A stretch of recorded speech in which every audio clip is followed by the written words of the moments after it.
సహోదర సహోదరులారా, చేరవచ్చిన మీ అందరికీ రక్షకుడైన యేసు ప్రభు నామములో ప్రేమనాలు తెలియజేస్తూ ఉన్నాం.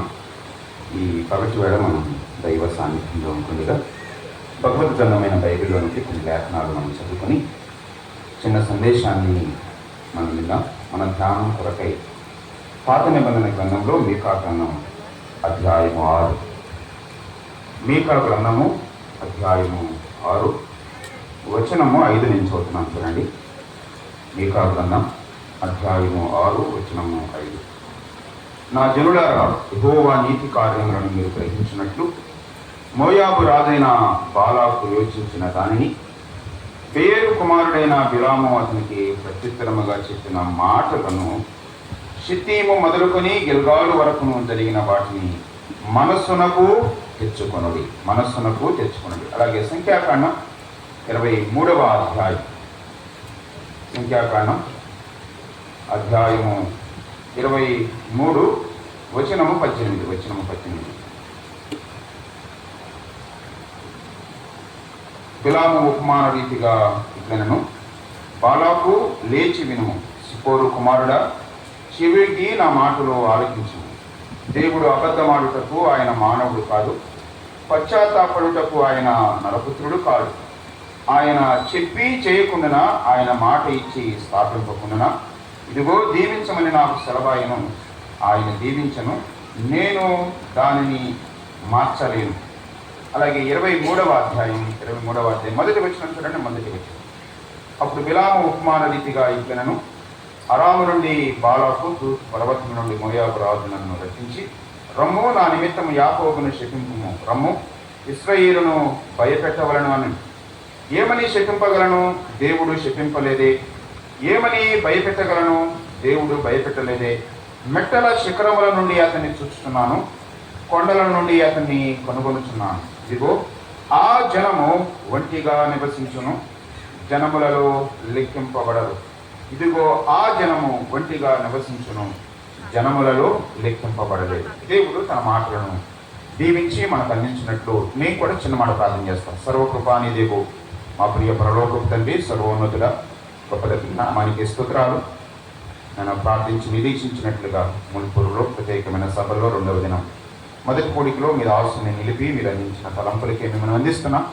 మరికొద్ది నిమిషాలు మీ స్వరాన్ని వినాలని ఆశతో మీ సన్నిధిలో ఉన్న లేఖనాన్ని చదువుకున్న లేఖనంలో నుండి మీరే మాతో స్పష్టంగా మాట్లాడండి. నిలవబడిన మీ ఆశని సంపూర్ణంగా మరుగుపరిచి మీరే మాతో స్పష్టంగా మాట్లాడబోతున్నందుకే మిమ్మల్ని అందిస్తూ, మాతో మాట్లాడుతున్న యేసు క్రీస్తు యొక్క అమూల్యమైన నామంలో స్తుతించి ప్రార్థన చేస్తున్నాము తండ్రి, ఆమేన్. ప్రభునందు ప్రియమైన సహోదర సహోదరులారా, నిన్నటి పగటి వేళ మనం మీకా గ్రంథంలో 6వ అధ్యాయం మొదటి 5 వచనాలు చదువుకొని మీకా గ్రంథం యొక్క చిన్న వివరణ మీకు చెప్పాను. మీకా గ్రంథం ఏ సందర్భంలో రాయబడింది మనం అదంతా చెప్పుకోం. కానీ ఒక మాటలో చెప్పాలంటే, దేవుని ప్రజలు, యూదా ఇశ్రాయేలు జనాంగం చెడిపోయారు. దేవుని త్రోవలో నడవలసిన వారు దేవుని త్రోవలో నుండి తొలగిపోయారు. దేవునికి ఇష్టంగా ఉండవలసిన వారు దేవుని కష్టపెట్టేవారుగా ఉన్నారు. అలాంటి సందర్భంలో దేవుని ప్రజలను మరలా తన దగ్గరకు నడిపించుకోవడం కొరకు అయ్యా ఇశ్రాయేలీయులారా, మీరు ఒకసారి మనస్సునకు తెచ్చుకోండి. మీ పూర్వీకుల విషయంలో నేను ఎలా ప్రవర్తించానో మనస్సునకు తెచ్చుకోండి. నా నీతి కార్యాలు మీకు అర్థం కావాలంటే మీరేం చేయండి? ఒకసారి పాత చరిత్ర మీరు తెలుసుకోండి. నా నీతి కార్యాలు మీకు అర్థం కావాలంటే పాత చరిత్రకు ఒకసారి వెళ్ళండి అంటూ రెండు విషయాలు జ్ఞాపకం తెచ్చుకోమన్నాడు. ఒకటి, బాలాకు యోచన. బాలాకు ఏమి యోచించాడో బిలాము దానికి ప్రత్యుత్తరముగా ఏమి మాట్లాడాడు. బిలాము మాటలు, బాలాకు యోచన, బిలాము మాటలని ఒకసారి మనసునకు తెచ్చుకోండి. రెండవది, షిత్తీము మొదలుకొని గిల్గాలు వరకు జరిగిన సంభవాలను మీరు జ్ఞాపకం చేసుకుంటే మీకేం తెలిసింది? నేనెవరో మీకు అర్థమవుతాను, నా ప్రేమ ఏంటో మీకు అర్థమైంది అంటారు కదా. అరే చిన్నప్పుడు నేను ఎలా చూశాను అనుకున్నావు నువ్వు అని అర్థమైంది. అదన్నా తెలుసుకుంటే ఇప్పుడు మంచిగా తల్లిదండ్రుల్ని చూస్తాడని. అలాగే దేవుడు కూడా ఒక తండ్రి వలె, అయ్యా ఇశ్రాయేలు ప్రజలారా, యూదావారులారా, నా దగ్గర నుండి తొలగిపోయారు, పాపములో ఉన్నారు, భ్రష్టత్వములో ఉన్నారు.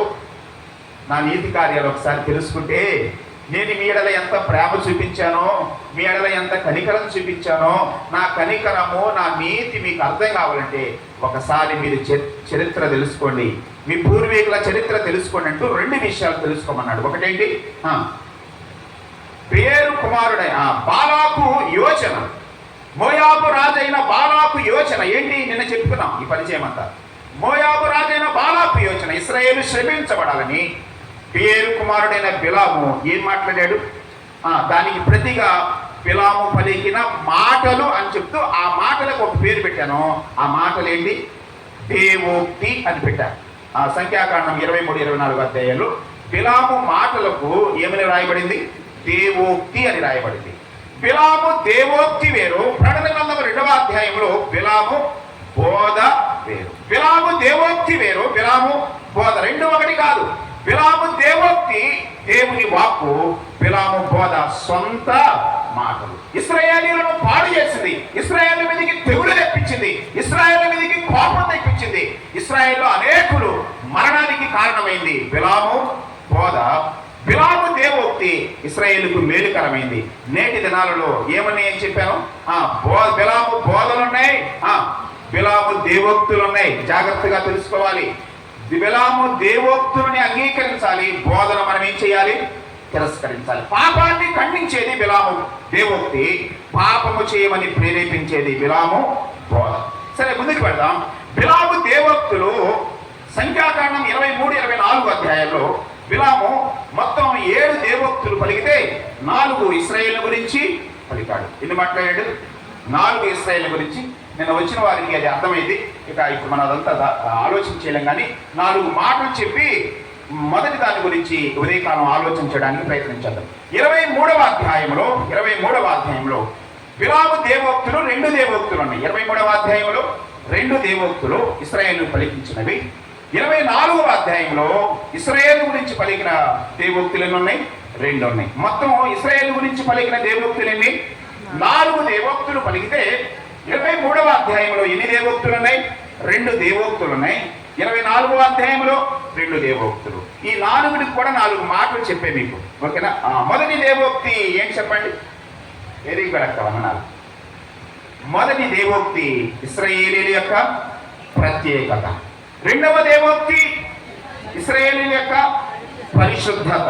3వ దేవోక్తి ఇశ్రాయేలు యొక్క రమ్యత. వెరీ గుడ్ అమ్మ, తోడు కూడా బాగా గుర్తుపెట్టుతున్నారు. 4వది ఇశ్రాయేలీల యొక్క ఆధిక్యత. చెప్పండి, అందరూ చెప్పండి. ఇప్పుడు నిన్న ఆనాడు కూడా తెలిసింది. ఎన్ని దేవోక్తులు, 4 దేవోక్తులు. 4 దేవోక్తులకి 4 మాటలు చెప్పారు. మొదటి దేవోక్తి ఏంటి, ఇశ్రాయేలు యొక్క ప్రత్యేకత. 2వ దేవోక్తి పరిశుద్ధత. 3వ దేవోక్తి రమ్యత. 4వ దేవోక్తి ఆధిక్యత.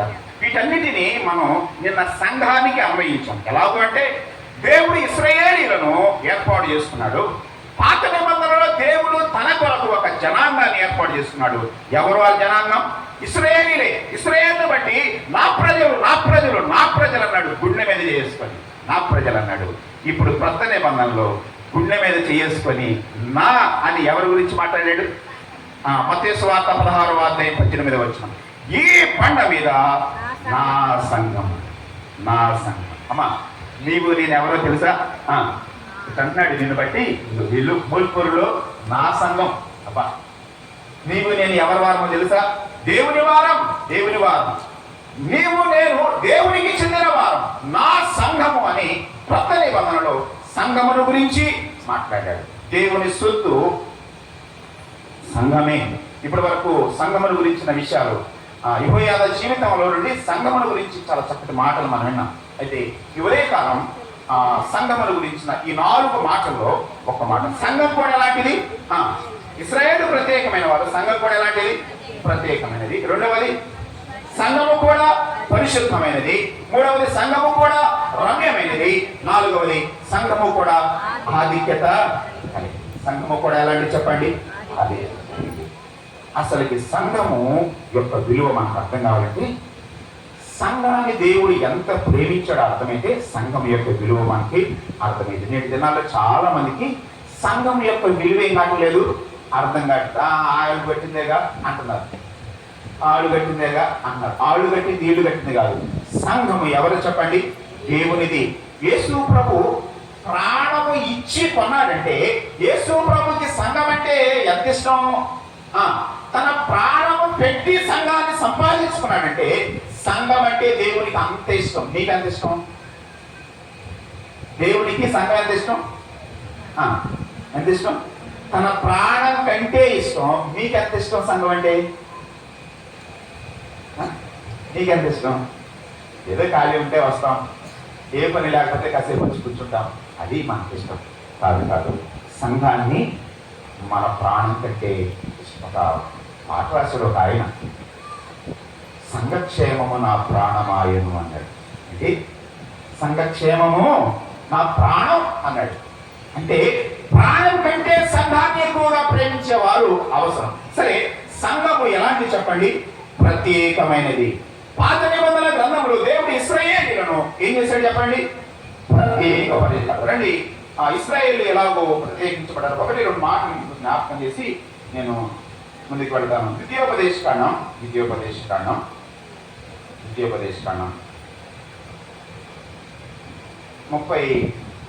33వ అధ్యాయం వచనం 28. 33 వచనం 28. ఇశ్రాయేలు నిర్భయముగా నివసించును, యాకోబు ఓట ప్రత్యేకించబడను. అలాగే అసలు మనం ముందు మొదటి దేవోక్తి ఒకసారి చదువుకొని అది చదివితే మీకు అర్థమవుతుంది.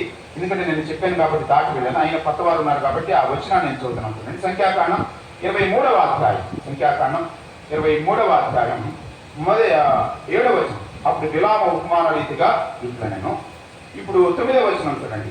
మెట్టల శిఖరము నుండి అతని చూచుచున్నాను. అతని అంటే ఎవరు? మోయాబు మైదానములో గుడారాలు వేసుకున్న ఇశ్రాయేలు జాతిని గురించి మాట్లాడుతున్నాడు. మోయాబు మైదానములో గుడారాలు వేసుకున్న ఇశ్రాయేలు చూసి మెట్టల శిఖరము నుండి అతన్ని చూచుచున్నాను,